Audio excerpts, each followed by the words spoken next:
The mass extinction at the end of the Ordovician era was the second largest in Earth's history, estimated to have wiped out about 85% of all life on Earth.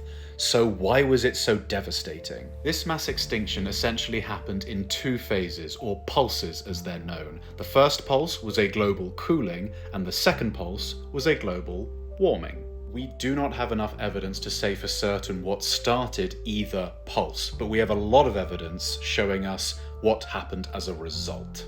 The global cooling was essentially caused by a lack of carbon dioxide in the atmosphere. It is theorized that this was because an abundance of ocean flora were absorbing carbon dioxide at a much greater rate than the Earth was used to, so the ocean had an abundance of oxygen, but not enough carbon dioxide. Carbon dioxide is an essential component to how the Earth maintains its temperature. As a greenhouse gas, it essentially acts like a blanket, retaining heat that reaches us from the sun. So if you have too little carbon dioxide in the atmosphere, it means less of that heat is retained and the Earth cools down. This global cooling, combined with the majority of land sitting on the South Pole, causes an ice age.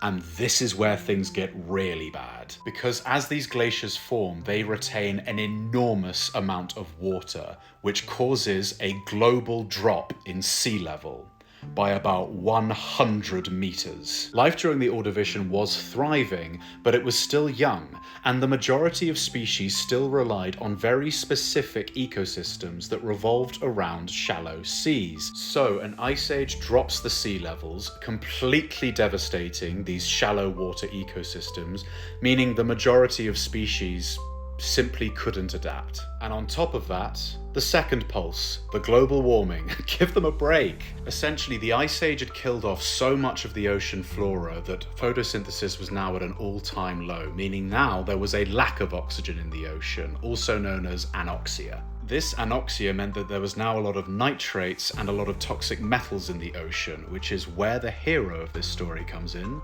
cyanobacteria. Cyanobacteria not only survived the first pulse, but started to thrive because it can photosynthesize using nitrates, meaning that cyanobacteria was now pumping huge amounts of oxygen back into the atmosphere, which was combining with these heavier metals like carbon, meaning that carbon dioxide was now being pumped back into the atmosphere. The increased carbon dioxide started to warm the planet again, which started melting the glaciers, and the sea levels rose again, which caused another wave of extinctions to the species that had been adapting to the cooler Earth with lower sea levels. Which brings us to the Silurian era, one of the most important eras in the history of life.